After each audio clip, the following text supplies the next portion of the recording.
On va parler du futur du travail. On est toujours dans cette plénière, donc talent et management. Et donc dans talent et management, on va se poser la question de la place de l'humain. Parce que c'est important dans le talent et le management, l'humain en l'occurrence. Et pour ça, on va parler avec Livia Baillet-Michel. Allez, je te convie ici pour te présenter. Donc toi, tu étais de formation psychologue du travail et des organisations. Tu es consultante au sein du cabinet Juliette Sterwan, j'ai bien prononcé. Oui, c'est pas facile. Voilà. Et tu as une expérience de plus de 15 ans en accompagnement des transformations technologiques comme organisationnelles. Là, c'est pas chez nous, ça. Et de leur impact RH en France et à l'international. On va parler des robots, des intelligences artificielles. Ouais. Voilà, on va les laisser finir.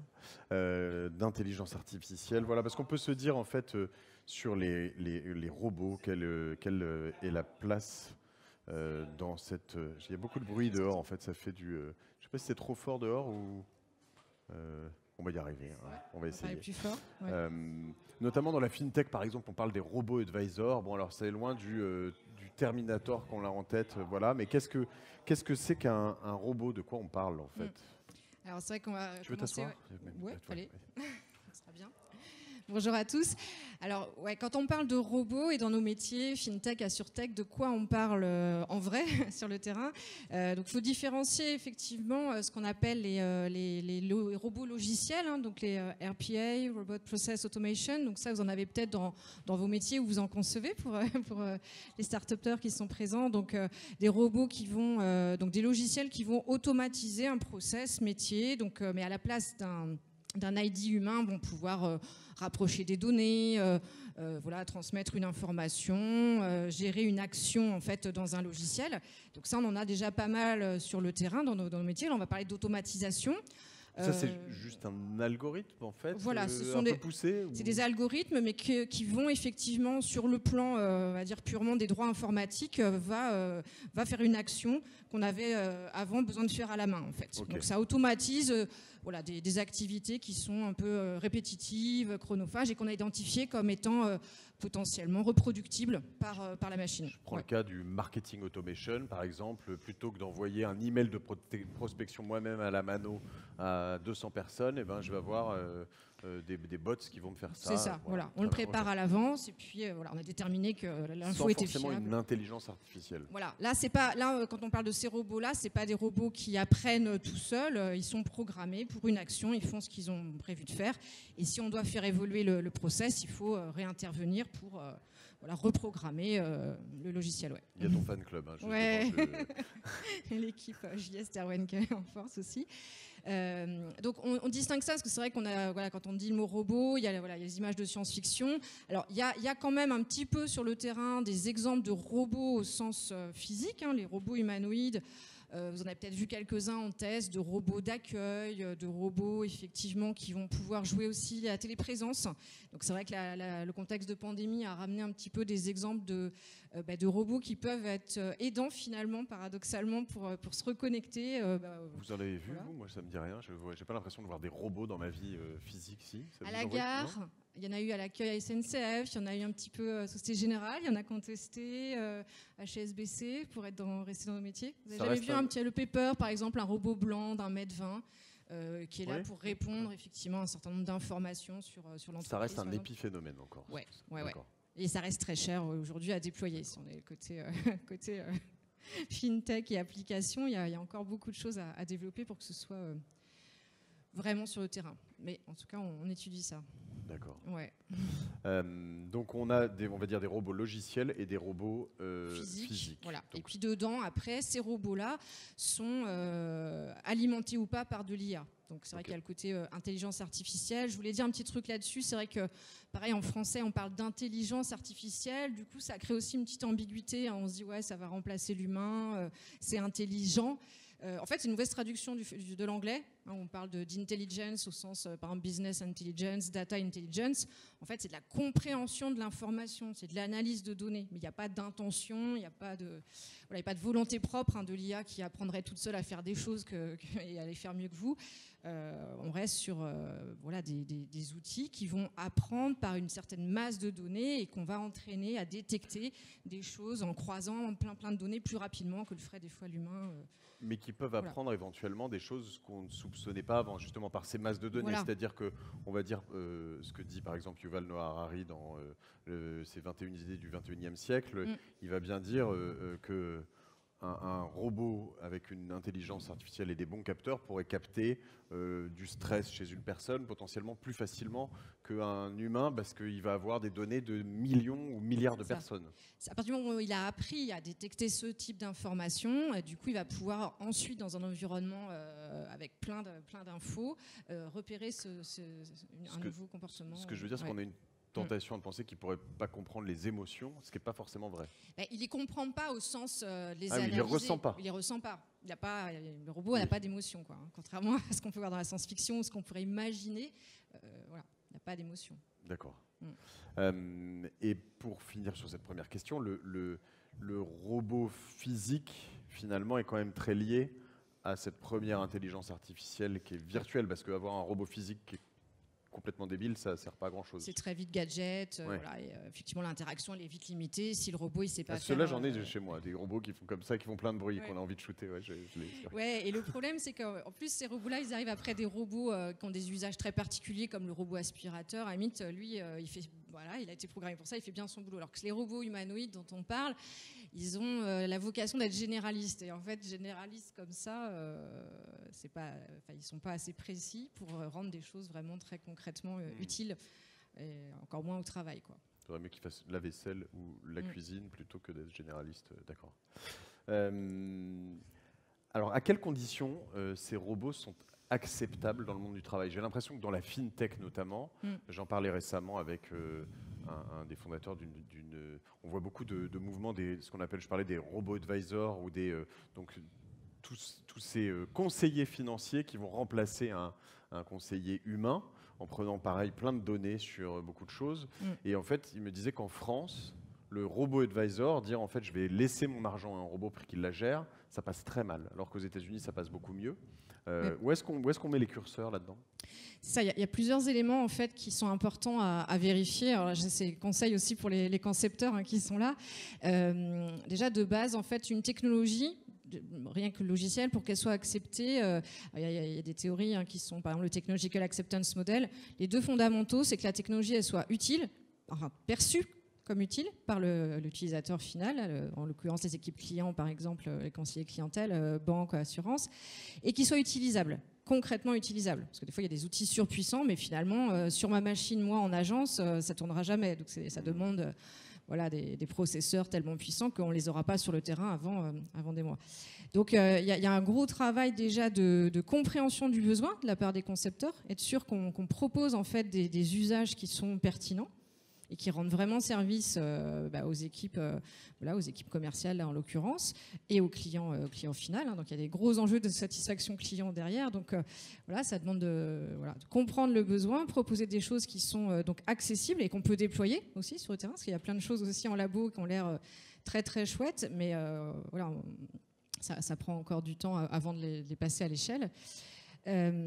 Et en plus, donc sur les technologies comme le robot, l'IA, alors moi j'ai travaillé un peu dans ma thèse, on voit qu'il y a des questions supplémentaires d'anxiété qui s'ajoutent liées à la cybersécurité. Donc c'est vrai que confier les informations effectivement financières, personnelles, dans les assurances, il y a aussi les données de prestations de santé, des questions liées à des sinistres, les données à une machine dans le cloud, je ne sais pas où ça va, ça peut poser question. Donc il y a plein de garanties à donner là-dessus. C'est pas toujours très fondé. Ce que je veux dire, c'est que non. Je prends l'exemple d'un... On parle bien de perception. Voilà, c'est ça. Je prends l'exemple d'un avion. On peut se dire, je crois, dès 2021, presque, un avion serait mieux piloté par un robot qu'un être humain.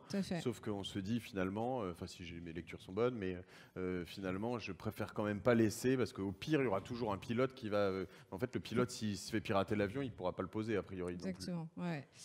Donc c'est vraiment les questions de pédagogie aussi qu'il y a derrière. Alors, pour ceux qui apprennent à pitcher, là, c'est voilà, comment j'explique le fonctionnement. Il faut que l'humain il arrive encore à comprendre à peu près comment ça marche et où est-ce qu'il peut effectivement réintervenir. Tout à l'heure, vous utilisiez le terme du robot advisor qui va remplacer l'humain. Il vient pas remplacer l'humain, il vient le rendre plus efficace en fait dans son travail. Il lui fait gagner du temps que je garde pour ma relation avec mon client. Donc jusqu'à preuve du contraire, c'est encore nous justement qui avons la main sur ce qu'on demande à la machine de faire. Donc c'est vraiment ces critères-là de comment je donne confiance dans l'outil, comment effectivement je m'assure que voilà, les personnes en face sont OK pour fonctionner avec ça, quoi. Et en quoi ça va leur apporter des choses concrètement. Et quels nouveaux métiers spécifiques, notamment dans la banque, l'assurance, la fintech, sont vraiment touchés par des robots sur le terrain dans ces secteurs? Alors, ce qu'on voit effectivement là, dans les entreprises qui mettent en place des solutions à base d'IA, d'automatisation, c'est qu'effectivement, il y a des évolutions à plusieurs niveaux. Donc déjà, effectivement, il y a le recrutement de data scientists, data analysts qui vont pouvoir coder et programmer avec ces technologies-là, type IA, avec du machine learning, du deep learning.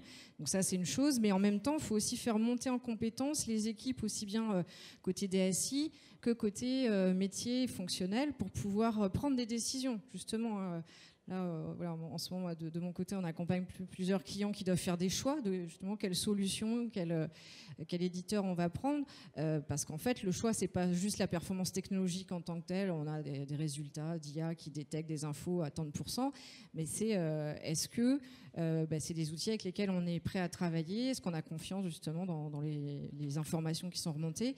Donc ça demande vraiment du temps aussi de l'esprit critique, de l'agilité, parce que c'est des solutions qui doivent apprendre, réapprendre, évoluer, et vraiment la pédagogie, des choses qui sont importantes. Et ça tourne déjà. Je veux dire, le deep learning, j'ai l'impression que quand on va d'une conférence à l'autre, on va avoir des gens qui nous disent l'intelligence artificielle est un mot valise qu'on utilise pour tout et rien. Mais à la fois, le concept en soi de se dire finalement sur les données financières, il y en a tellement, il y a une vélocité incroyable, on a un besoin d'infos en direct tout le temps. Se dire qu'il y a des machines qui apprennent simplement, moi souvent l'image que je vais avoir, c'est une machine qui détecte un carré bleu dans une image, au bout d'un moment elle va savoir qu'il y a un carré bleu. Une voiture, à la limite, elle va se dire ça ressemble à une voiture, il y a 4 roues, donc a priori ça roule, donc c'est une voiture. On se dit c'est possible, mais est-ce que ça existe vraiment? Est-ce que ça tourne? Est-ce que c'est une révolution? Parce que là, en revanche, sur les métiers de données comme la finance et l'assurance, ça semble une potentielle révolution, mais je la sens pas, je la palpe pas encore. Ouais, alors c'est vrai que je donnerais une réponse un peu en deux volets, quoi. Oui, sur le plan de la recherche scientifique, donc sur l'IA, après, pareil, ça veut rien dire en tant que tel. Il y en a beaucoup qui disent qu'ils en font, mais ils en font pas. Il y a beaucoup d'apprentissage machine, de codage déjà, qu'on fait évoluer. Intéressant. Donc vraiment employer des méthodologies de deep learning, ça prend en fait des gros volumes de données. Donc c'est sûr que dans la finance et dans l'assurance, on a potentiellement des gros réservoirs de données, donc que ce soit pour de la reconnaissance de documents, que ce soit pour de l'analyse sémantique. Donc on a plein de sujets là qu'on est en train effectivement de traiter. Donc oui, ça arrive. Et en même temps, au-delà de POC en tant que tel, le passage à l'échelle, c'est encore, ça demande encore, il y a encore des éléments de décision complémentaires qui sont liés justement aussi au réglementaire de nos métiers. Il y a le paradoxe. Tu parlais des États-Unis, en Europe, on a le RGPD, et j'allais dire heureusement, parce qu'on ne peut pas faire non plus n'importe quoi avec toutes les données. Et c'est là que sur le terrain, des fois, il y a des petits points d'achoppement ou de surprise très, très concrets, entre des fois des data scientists qui sont hyper contents en disant « Ouais, je vais pouvoir entraîner mon IA sur toutes les données financières de tous vos clients ». Eh ben non, en fait, on ne peut pas faire ça, on ne peut pas aller chercher des données comme ça n'importe où, parce qu'il faut répondre de qu'est-ce qu'on fait de ce traitement de données. Ces clients, ils ont des contrats avec nos entreprises. Donc il y a toute une réflexion pour que cette IA, elle ait du sens dans la vraie vie. Et pas juste dans un labo où j'aurais fait tourner ma machine sur plein de données. Ça veut dire qu'il y a une intégration, ces petits robots, on ne veut pas les intégrer facilement dans les équipes il y a une discrimination.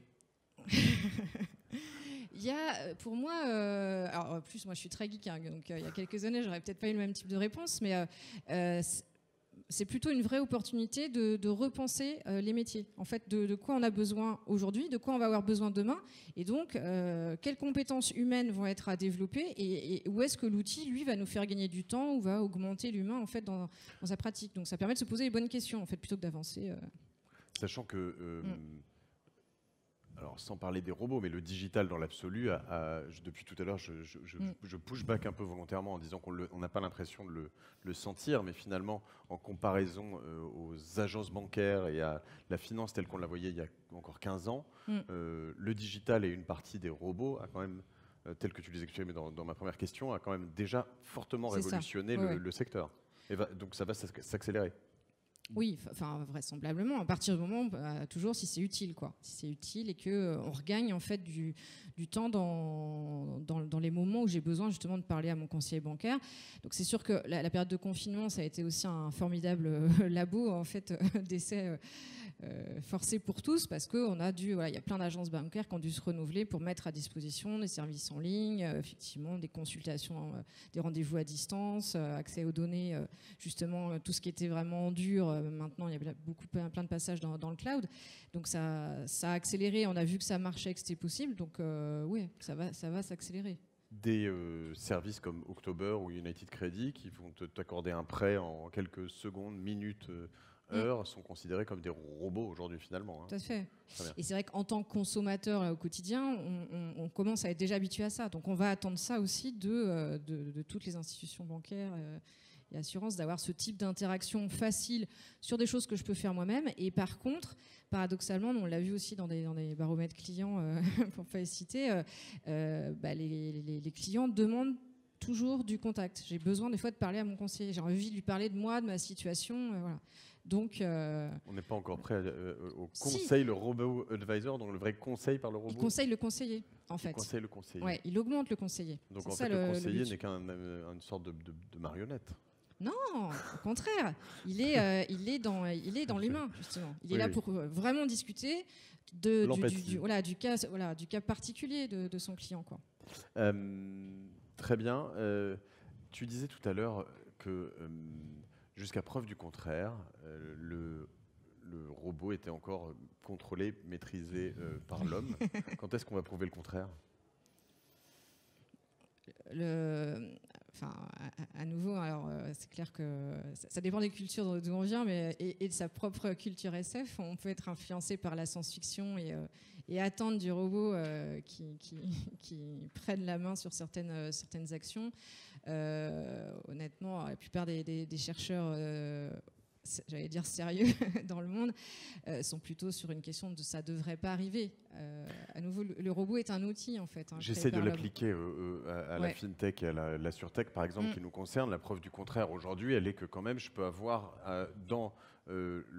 en amont du conseiller humain un robot qui va me mettre un hard block sur un projet, parce qu'il va dire tiens là j'ai un red flag et puis salut au revoir. Donc c'est déjà quand même un peu concret, c'est-à-dire que lui ne peut pas forcément le contrecarrer. Dans l'assurance c'est pareil, on voit en fait ces projections où on se dit finalement si on voit que je sais pas, que je joue en ligne ou que je fais telle ou telle chose, je ne vais pas être assuré. Donc on peut accepter de se faire screener ses comptes bancaires. Donc tout ça est une réalité aussi aujourd'hui. Oui, sur les fraudes, c'est pareil. Vous pouvez avoir une alerte tout d'un coup. Mais c'est le robot qui décide, ce que tu veux dire, mais sur une programmation humaine. Il propose une décision sur des process métiers humains qui évoluent et qui vont être amenés à évoluer, mais à chaque fois, c'est le métier qui va demander aux équipes SI de faire évoluer ou aux startups qui font intervenir le dispositif par rapport à la réalité métier, quoi. Et on reste sur des activités aussi qui ont un cadre de loi, qui ont une éthique aussi, j'aime à le croire. Donc et ça c'est des vrais sujets hyper intéressants aussi pour les concepteurs de robots et d'IA, c'est quelle éthique on met derrière tout ça, quoi. Merci Livia. Écoute, j'avais pas réaliser à quel point tout ça impactait la finance, l'assurance. C'est passionnant. Si on veut en savoir plus ou te contacter, on te contacte sur LinkedIn, c'est ça, Twitter, Livia, Bayer, Michel. Voilà, tout est là. Twitter, Insta, peut-être. N'hésitez pas, avec plaisir. Si vous avez, N'hésitez pas. Et puis merci beaucoup. Merci Mathieu. Merci à tous.